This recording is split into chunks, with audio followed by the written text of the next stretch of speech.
Yo, what's up guys? Welcome back to the channel. In today's video, we're going to check out how to back up your data in Wave.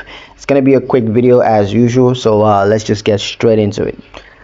Now, Wave doesn't offer automatic backups, but you can export your data manually.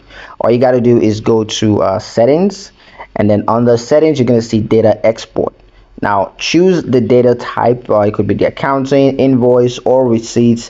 Just choose the data type that you want to export, and then select your date range.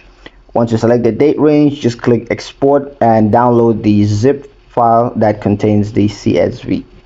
You can store this data in a secure cloud storage or an external drive for safekeeping.